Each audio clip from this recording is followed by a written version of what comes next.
I get to Le Jardin 3 minutes early, like always. The place is wedged between a couple of fancy shops near Union Square, sidewalk tables packed with the usual Sunday brunch crowd. My heels click on the pavement as I fix my blazer, then head inside. The hostess spots me right away. "Miss Voss, your father's already here." Of course he is.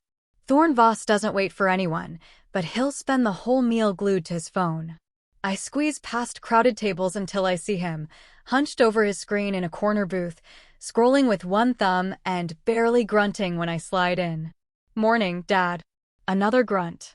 Somewhere across the dining room, I hear air kisses, my mom, Isolde Voss, stopping to dazzle her friends with that bright, rehearsed laugh of hers. She finally gets to our booth and doesn't so much sit as pose, smoothing her silk blouse and perching on the edge like she's about to be photographed. "Serafina." She offers her cheek. I kiss it because what else am I supposed to do? Her perfume hits me, French, expensive, and way too strong. "Mother." The waiter shows up. "Good morning, Mr. Voss." "Mrs. Voss." The usual. "Please," Dad says, eyes still on his phone. The waiter turns to me. "And for you, miss?" The miss stings. I've been coming here twice a month for 3 years, but I'm still just an afterthought. "Coffee." "Black." "And the vegetable frittata." Mom wrinkles her nose. "No mimosa, darling?" "It's Sunday. I have work this afternoon." She sighs, like I've just confessed something shameful. Then the roar of an engine announces Cashin, my brother, before he even walks in. Through the window, I watch him climb out of his silver Porsche, tossing the keys to the valet like he owns the sidewalk. He breezes in 10 minutes late, grinning. Sorry. Got held up in Atlantic City. Unbelievable weekend. I'm up $5,000 on blackjack." Dad finally looks up. "Good for you, son." Cashin drops into the seat next to me, still buzzing. "The suite, Dad. You wouldn't believe it. 2 bedrooms, marble everything." I just sip my water. The waiter returns with our drinks. Cashin orders a Bloody Mary without even glancing at the menu. Mom folds her hands on the table. "So, your father and I have been talking about the Tahoe cabin." My shoulders tense. The renovation plans are set. 1.8 million all in. New kitchen, updated master suite, and we're finally getting rid of that dusty old library. It'll be a proper media room. That hits me like a slap. "The library?" "Oh, Serafina, don't be sentimental," she says, brushing me off. "Those old books are falling apart. Nobody reads them." I read them. Grandma Aloan left that library to me. It's in her will. The cabin is co-owned, remember. Dad finally puts his phone down. His voice is flat. "Don't be difficult about sentimentality. We're improving the property value." I'm not being difficult. I'm stating a legal fact. Mom's smile sharpens, her voice rising so the whole dining room can hear. "That's the point.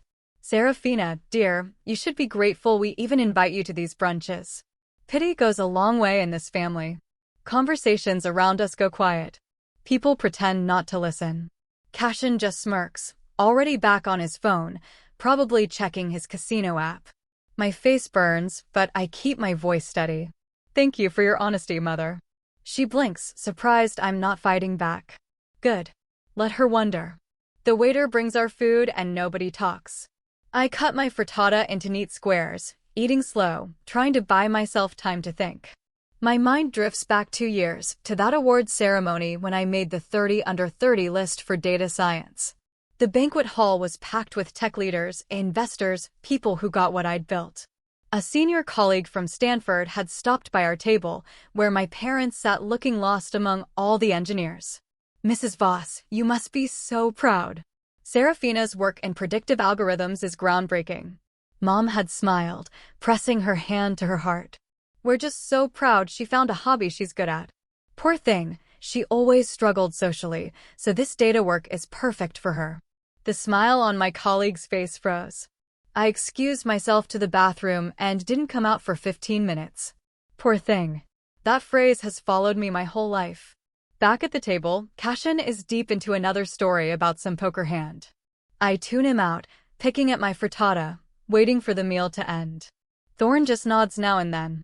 Isolde checks her makeup in that little compact mirror of hers. I'm the IT girl. The one who resets Thorne's email password every month. The one who built their whole dashboard, investment accounts, property records, tax docs, all of it. 8 years of free labor, thinking if I was competent enough, they'd respect me. Guess I was wrong. Lunch ends. Thorne waves for the check and signs it without even glancing. We all stand up, and Isolde kisses her friends goodbye like she's the star of the show. Cashin rushes ahead. He wants to snap a nicer photo of his Porsche, needs better light, of course. I walk to my car by myself. The San Francisco fog's rolling in, thick and cold. My hands shake a little as I unlock the door. All those years, I kept believing that if I just worked harder, built better systems, made myself absolutely essential, they'd finally see my value. Isolde's words snapped that illusion in half. Pity. They only invited me out of pity. I sit in the driver's seat. I don't even start the engine. The truth is, I've only kept them safe because I pitied them. My skills, my time, my late nights have saved them from their own mess. Thorne? He'd be lost in a week without the dashboard I built. Cashin? He would have run himself into the ground with his gambling if I hadn't flagged those transactions. The fog presses up against my windshield. I have admin access to everything, every account, every investment, every password. Thorne signed the authorization 5 years ago, never read a word, just wanted his portfolio updated faster. No more free rides. I start the car and drive home through the gray afternoon.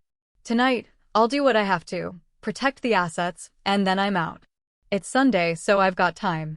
They pity me, think I'm the one who needs their help. They have no idea. Sunday night.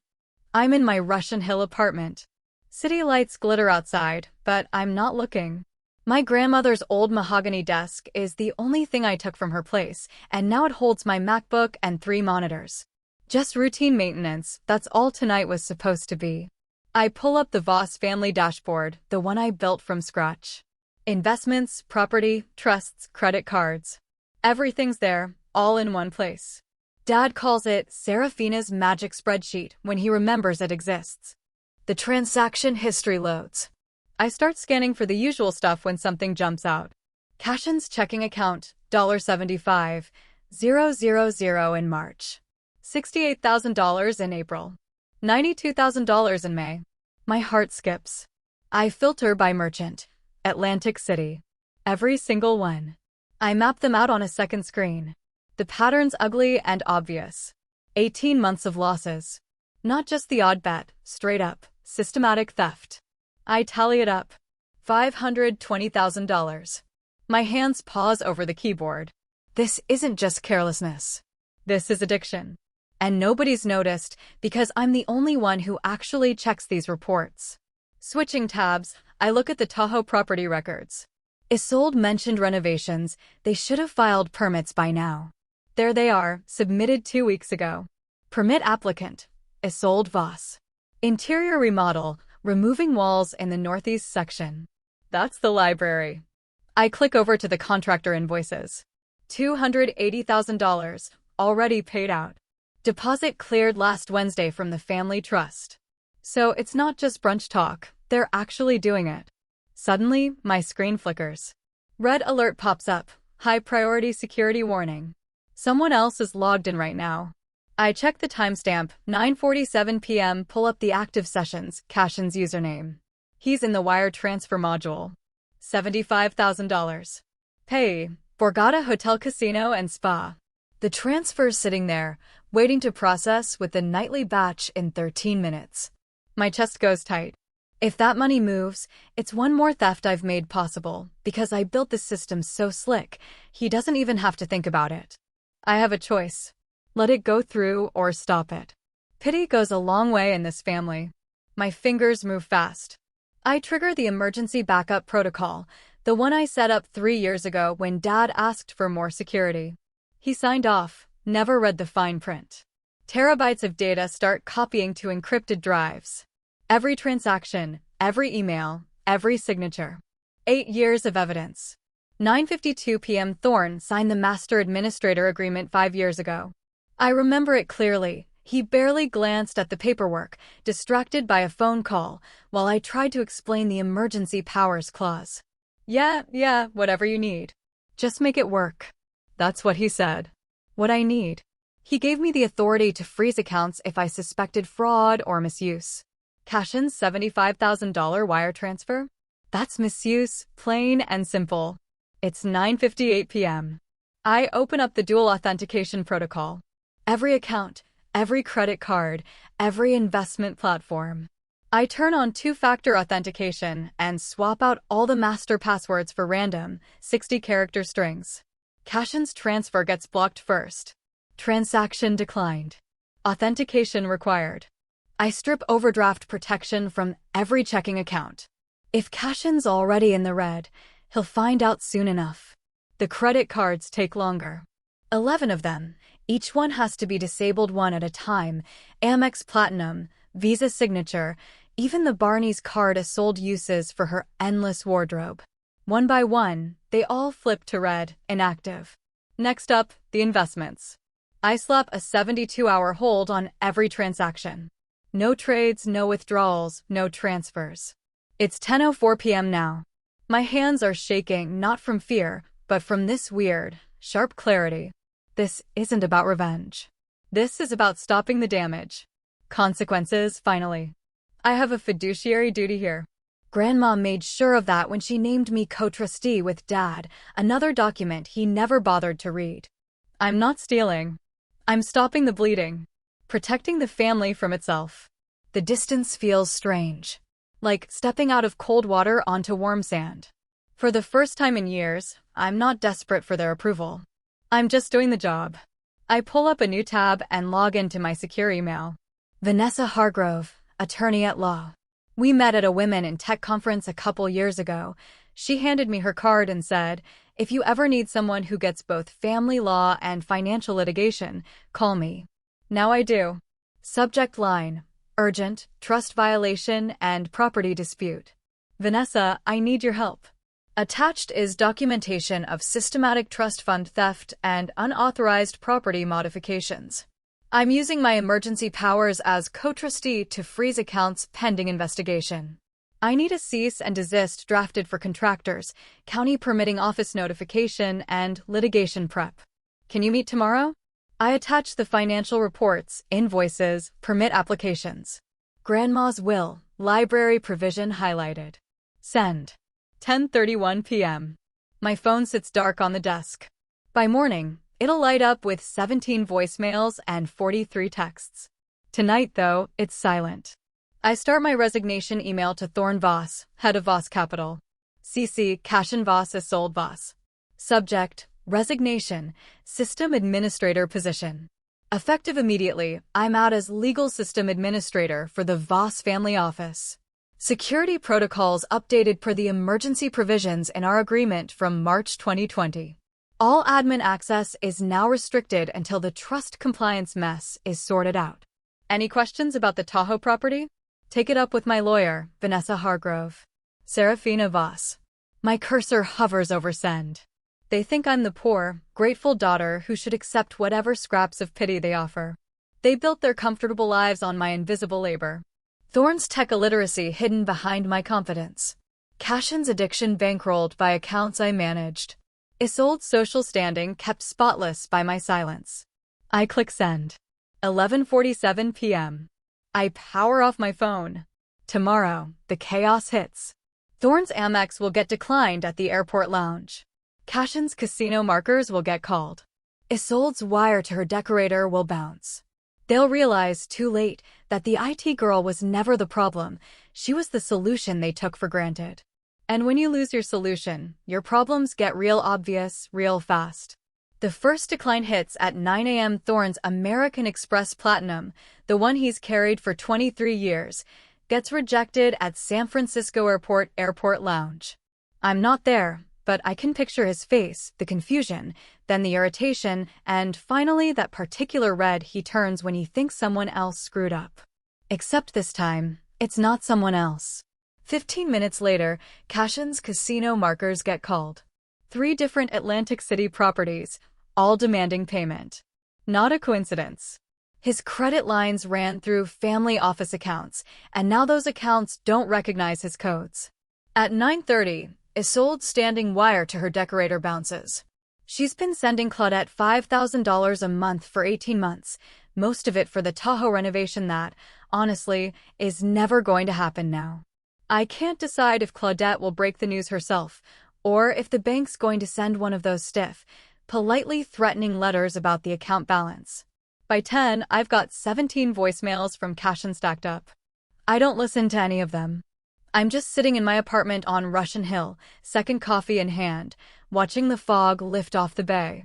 I feel nothing. No guilt, no thrill. Just the strange, clean satisfaction, like clicking save on a spreadsheet that finally balances. At 10:15, Thorne's assistant calls. Straight to voicemail. Family group chat lights up at 10:22. I've got notifications off, but I check anyway. It's a mess. Cashin, Serafina, what the hell did you do? Thorne, call me immediately. Isolde, this is outrageous. How dare you embarrass us like this? Cashin again, I am serious. Call me now. Thorne, I'm contacting our attorneys. I put the phone down and finish my coffee. Wednesday morning drags in, sky gray, rain in the distance. Vanessa's office is on the 42nd floor downtown, a fortress of glass and steel, the kind of hush that comes from thick carpet and doors that actually seal out the world. I'm 10 minutes early, like always, and waiting in the conference room she booked.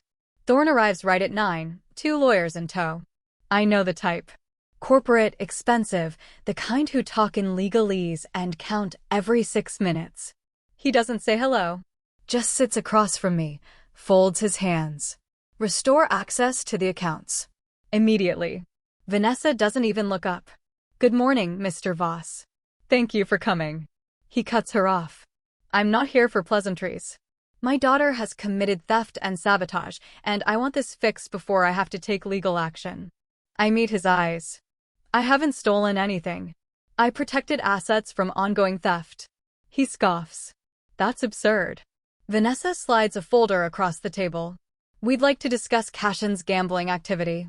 Specifically, $520,000 in unauthorized withdrawals over the past 18 months. One of Thorne's lawyers grabs the folder. The other leans in to read. I watch as their faces change, transaction logs, casino receipts, all the patterns laid out. I spent 8 years building systems to catch this kind of thing. Thorne's jaw clenches. Cashin's personal spending is none of your concern. Vanessa doesn't miss a beat. It is when it's theft from family accounts. And it's definitely Serafina's concern. She's the administrator, with fiduciary responsibility. The second lawyer clears his throat. May I see the authorization document? Vanessa hands it over. 3 pages, Thorne's signature at the bottom, big, rushed, careless. I remember the day he signed it, barely even looked at the text. He had a golf game to get to. The lawyer reads, slow and careful. His face drains of color. Mr. Voss, this grants unilateral emergency powers to the administrator for asset protection purposes, end quote. What does that mean? For the first time, Thorne sounds unsure.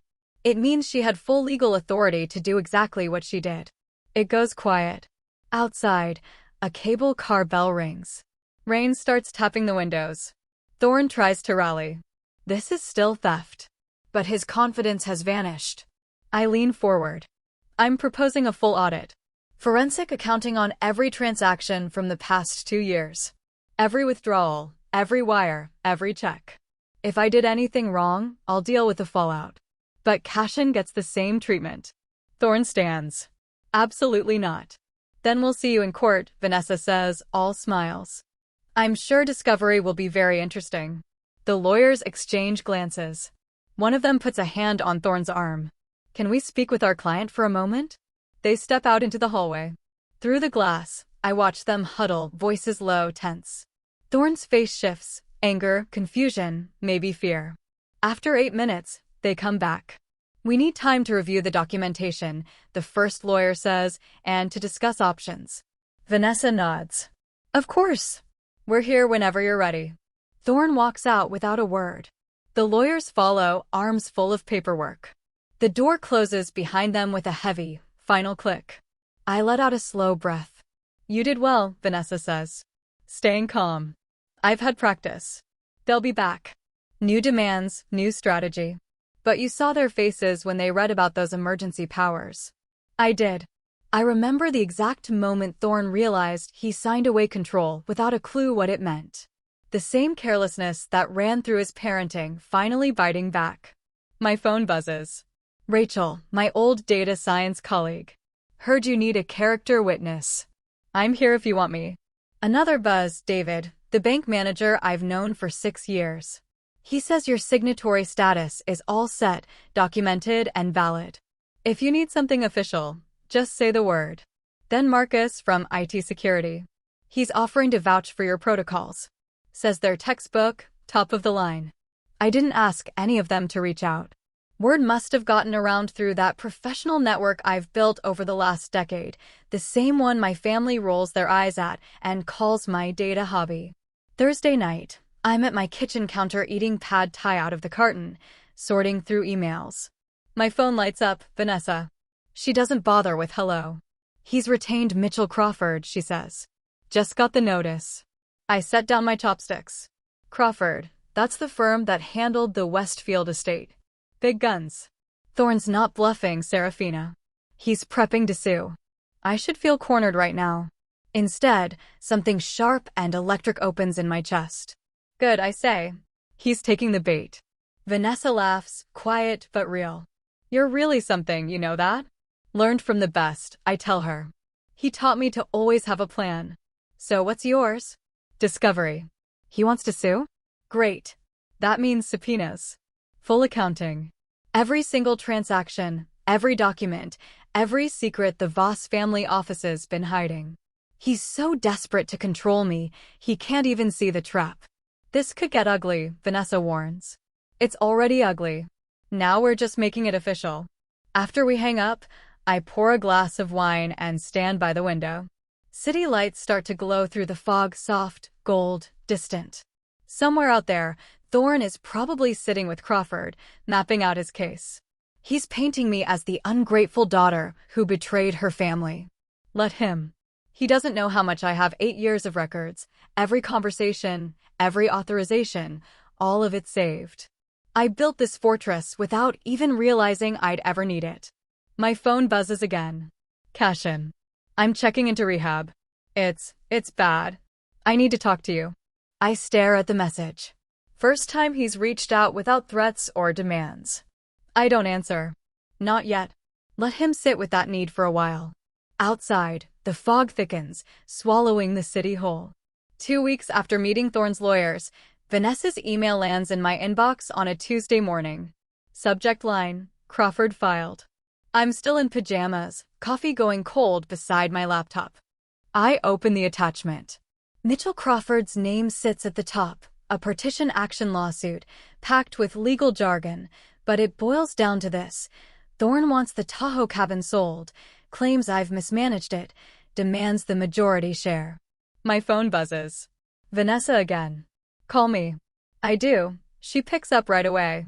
He's painting you as the whole problem, she says. Waste, mismanagement, neglect, the usual crap when someone wants to force a sale. I lean back and watch the fog drift by my window. He opened the door, I say. Exactly, she agrees. Discovery works both ways. How fast can you file the counter motion? Give me 48 hours, she says. I'll attach your grandmother's will and request full discovery for asset valuation. That means every document in the Voss family office is up for grabs. Do it. When we hang up, I check the news alert Vanessa forwarded. Some Tahoe paper picked up the story. Tech Dynasty property battle, the headline screams, with a photo of the cabin. The article quotes sources close to the family, saying the dispute is about a difficult daughter who won't compromise. Isolde's fingerprints are all over this. My mother has always been a pro at whisper campaigns. By noon, she'll have called every woman at her country club, spinning her version. Poor Thorn and Isolde, just trying to improve the family property while their daughter throws a fit. I close my laptop and finish my coffee. Let them talk. Words won't save them from what's coming. Thursday afternoon, my phone rings from a number I don't recognize. I almost let it go, but something makes me pick up. Serafina? The voice is rough, uncertain. Cashin. Where are you calling from? Payphone at the rehab center. They monitor our cells. He hesitates. I've been here 2 weeks now. Clearer. Thinking straighter. I wait. I'll testify, he says, words tumbling out. I'll tell you everything about the offshore accounts in Bermuda, the consulting firm that's just a shell. Dad's been faking tax documents for years. I watched him. I don't want to be them anymore, Serafina. I can't. My pulse jumps, but I keep my voice steady. Why the change of heart? Because I finally get it, he says. You didn't destroy the family. You stopped us from destroying ourselves. His voice catches. Just protect me from him. Please. Dad doesn't forgive disloyalty. Send everything you've got to Vanessa, documents, account numbers, anything you can remember. I will. I promise. The call drops. I sit there for a minute, phone still in my hand, letting it all sink in. Cashin's finally cooperating. That changes everything. Thorne figured blood would trump reason. He forgot loyalty needs respect to survive. That night, I ignore my buzzing phone while I eat dinner, then pour myself a glass of wine and brace for the voicemails. Isolde's voice drips through the speaker, sugar-coated and sharp. Your grandmother would be ashamed of you, Serafina. Really ashamed. You're tearing this family apart over a bunch of old books. Is it worth it? What happened to the daughter I raised? I save the message, date and timestamp. Harassment evidence if I need it. 5 more come in, each angrier than the last, moving from guilt trips to desperate threats. I don't answer. Silence is its own weapon. Friday morning, Vanessa files the countermotion. I read her work over lunch. She's sharp, welcomes the partition suit, demands full discovery, and attaches Grandma Alohan's will, clear as day, naming me as the library's heir. The subpoenas dig deep, pulling every family office record for the past 15 years. It's a trap Thorne should see coming from a mile away, but he's already too far in. Backing out now would look worse than barreling ahead. By Monday, the pressure shows. Thorne leaves 3 voicemails, his tone tighter each time. First, he asks me to be reasonable. Then he threatens me for obstructing. The third is just heavy breathing and a muttered curse before he hangs up. Isolde stops calling and starts recruiting the extended family. Suddenly, cousins I haven't heard from in years are texting. What's going on?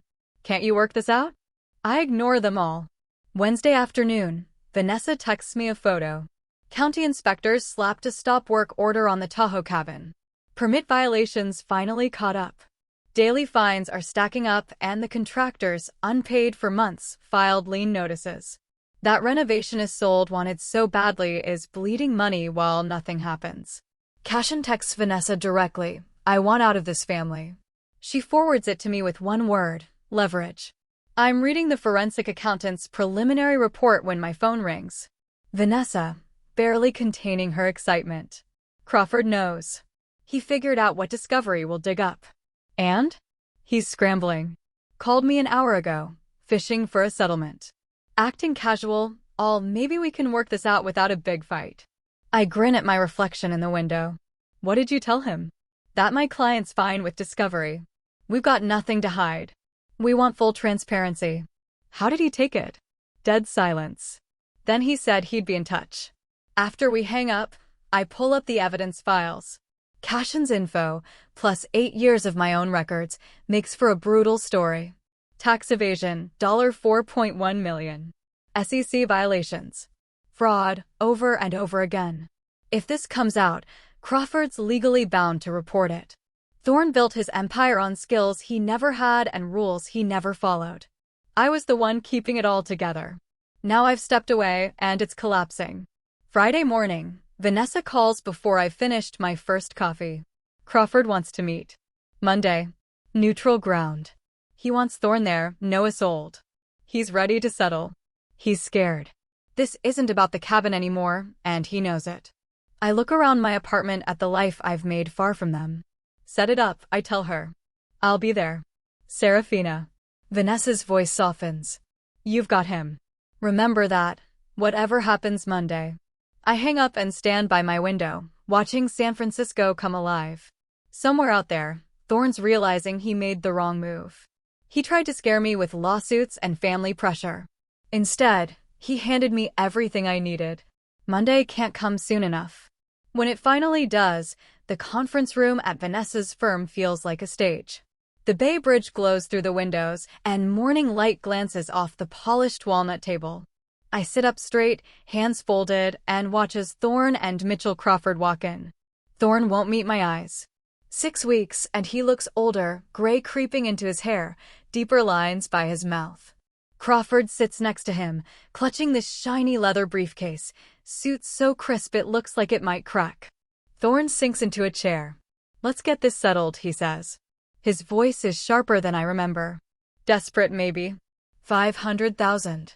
Cash. Today." I don't even blink. Vanessa shifts beside me, pulls out her tablet. "That's generous," she says, deadpan. "Especially since you told us last week you're cash poor." Crawford clears his throat. "My client is offering a substantial settlement to resolve this quickly and quietly." "Quickly," I echo. "Because the discovery deadline's next Friday." Thorne's jaw clenches. "Don't be dramatic, Serafina. This is business." My phone buzzes. A text is sold to the whole family group chat, forwarded by Rachel. Serafina's greed is tearing this family apart. She's demanding millions over a property she barely visits. "Please, someone talk some sense into her." I show Vanessa the screen. She glances at it, jots something down. "Mr. Voss," she says, "are you aware your wife is running a coordinated harassment campaign against my client?" "Isolde's upset," Thorne says. "Can you blame her? Her own daughter is extorting the family." Extorting. He tries the word out loud, seeing how it sounds. He's building his story. My phone rings. Aunt Caroline. I hit decline. 30 seconds later, Uncle Richard. Decline. Then Cousin Michael. Decline. "They'll keep calling," Thorne says. "Everyone knows what you're doing." "Everyone knows what you told them I'm doing," I shoot back. "That's different." Crawford leans forward. "Miss Voss, let's talk legal realities. Your emergency powers could be seen as a breach of your fiduciary duty, freezing family accounts without proper cause, denying access to legitimate funds. You're opening yourself up to serious liability." "Proper cause," Vanessa repeats, like stopping $520,000 in unauthorized gambling withdrawals. "We dispute that characterization," Crawford says smoothly. Cash and Voss had implied authorization to use those funds for personal reasons. "Implied," Vanessa says, tapping her tablet. "Interesting choice of words." Thorne shifts uneasy. "Look, Serafina, I know you're mad about the brunch comment. Your mom crossed a line, but this has gone too far. Take the $500,000. We'll restore your system access. You sign a release, everybody moves on. Or," I ask. "Or we file an ethics complaint with the California bar," Crawford tells me. "We'll say you abused your administrative privileges for personal gain. That you created this crisis to force a payout." Vanessa's smile turns razor-sharp. "Please. File it. I'd love to see what you come up with." Thorne leans back, trying to pretend he's still in charge. "You've got 48 hours. After that, it drops to $250,000. The threat just hangs there. My phone rings again, Cashin this time. I just watch it until it stops. "We have a counter-presentation," Vanessa says. She hooks up her laptop to the screen. "If you'll give us a few minutes." Crawford glances at Thorne. "This is irregular." "Humor us," I say. Vanessa clicks to the first slide. Cashin's name at the top, a timeline underneath. Red bars track withdrawals over 18 months, each one tied to an Atlantic City casino. Total, $520,000. Slide 1, Vanessa says. Cashin Voss's systematic theft from the Voss family trust. Thorne's face stays blank, but his hand has a death grip on the armrest. Click. Slide 2 now. Bank statements highlighted in yellow, email timestamps, Thorne's signature on quarterly reports I wrote, each one flagging the weird withdrawals that needed review. Slide 2. Thorne Voss's documented knowledge of the theft. 6 months at least. Probably longer. This is Crawford starts. Objections at the end, please, Vanessa says, all sugar. Click. Slide 3, offshore account records. Bermuda. Fake tax documents. Consulting fees with no real work behind them. The final number at the bottom makes my stomach twist, even though I've seen it, for $0.1 million in undisclosed foreign assets. Slide 3. Tax evasion. We've got proof of concealed foreign accounts, fake business deductions, unreported income. The IRS will want to see this. Thorne looks gray, actually gray, like old newsprint. Crawford's whispering furiously in his ear, but Thorne's staring at the screen, lost. Click. Slide 4. SEC violations. Insider trading, undisclosed conflicts, lying to investors about fund performance. Every charge comes with prison time. Slide 4. Securities fraud. Multiple counts. We think he's looking at 5 to 7 years in federal prison if the case goes forward. This is extortion, Crawford says, but his voice wobbles. This is evidence, Vanessa says, and moves on to slide 5. The last slide shows a chain of emails, Isolde telling contractors what to do, all dated before the Tahoe demolition. Just get it done. I'll handle Thorne. We don't need permits for interior work. Start demo on the library this week. Below that, there's an audio icon. Vanessa clicks it. Thorne's voice fills the room, sharp and metallic through the speakers. I don't care how you do it. Just handle it. The date on the file is from 3 years ago. They're talking about pulling money from Cashin's sub-account to pay off his gambling debts. Thorne knew. Thorne signed off. Thorne hit it. Nobody says anything. The conference room is dead quiet. Vanessa shuts her laptop. Let's talk about your settlement offer. $500,000 and a 48-hour deadline. Still sound fair? Crawford is scribbling frantically, pen scratching over his legal pad. Thorne finally looks over at me. There's nothing in his eyes. How long have you been planning this? He asks. Since the moment Mom called me a pity case, I tell him. He closes his eyes. When he opens them, something's gone for good. Draw up the papers. I'm sorry, Vanessa says, though we heard him. $3,200,000. Full buyout of the Tahoe share. Mutual NDA. Release of all claims against Serafina. And you remove her admin access after she restores ours. He sounds like a machine. No admission of wrongdoing. Standard settlement language. Crawford puts a hand on Thorne's arm. Thorne? We should know Thorne stands. We're done. Get it drafted today. I want this finished. He walks out. Doesn't even look back. Crawford grabs his briefcase, carefully blank-faced. I'll have documents at your office by end of day, he says. When they're gone, I finally let out a breath. Vanessa glances at me. The wire will clear before you leave the building.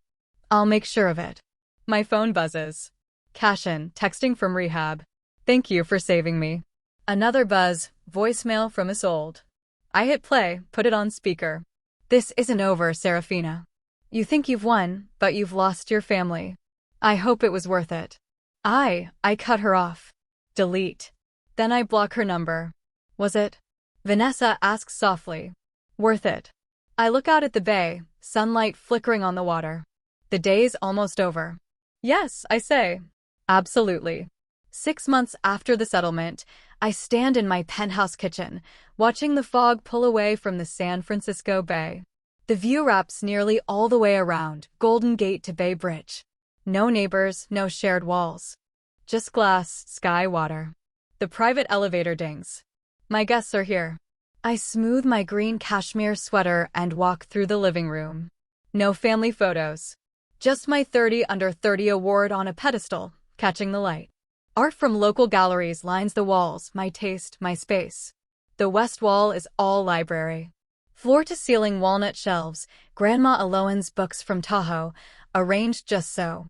Poetry on the left, classics in the center, mysteries on the right.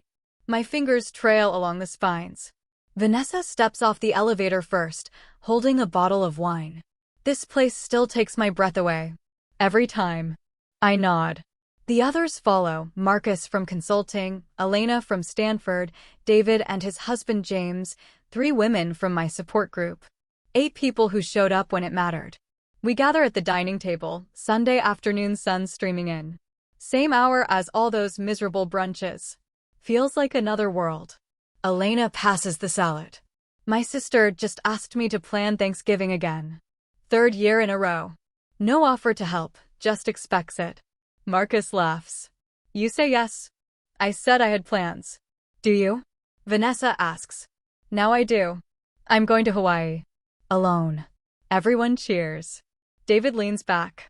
My mom called yesterday, wanted me to review her taxes.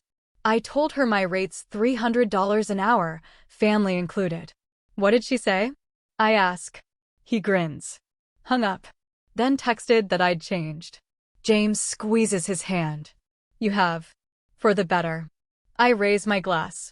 To boundaries. To boundaries, they all echo. Someone brings up holiday stress, the dread of forced family dinners, the guilt of saying no. I set down my fork. I see my family every day. You're sitting at my table. The words hang in the warm, quiet room. Elena's eyes shine, and she doesn't bother to wipe away the tears. Later, while we're clearing dishes, Vanessa tugs at my sleeve. Voss Capital sent you a business inquiry last week. I nod. Yeah, I saw it. I deleted it. She blinks. You didn't reply? Didn't even pause. I slide plates into the dishwasher. He can pay someone else for advice now. My phone vibrates. Another client. This one's a tech startup, wants help building their data infrastructure. $500 an hour, minimum 10 hours. I shoot back my usual contract, straight and professional. I don't haggle. Not anymore. After everyone heads out, I pour myself a glass of wine and step onto the balcony. The city glows, lights flickering on, the Bay Bridge shining against the dusk. My therapy journal waits on the side table. I flip back to 6 months ago. God, I was such a mess. You can see it on the page, self-doubt slowly giving way to something steadier. Clarity. Last week's entry catches my eye. I saved myself. Cashin's coming over tomorrow. He's 6 months sober now, sticking with meetings, piecing things back together. He called last week, wanted to grab coffee. His voice sounded different, clear, grounded, almost like the brother I always wanted. He said, I need to apologize properly. I told him, not the crap from the settlement. A real apology. He said, yeah, a real one. I said, all right. I'm listening. We're building something new. Not close exactly, but honest. He's not the family's golden boy anymore, and I'm not the scapegoat. We're just people trying to do better. Thorne and Isolde? Still out there somewhere in Palo Alto, I guess. I have no idea.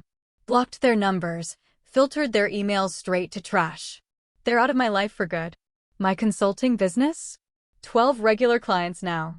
Last month, I turned down 3 offers. They didn't fit my values. That feeling, being able to say no, still feels strange. Good though. I'm mentoring a young woman, Sarah. She reached out after my talk at Women in Tech. Her family treats her like their private IT support, but mocks her career.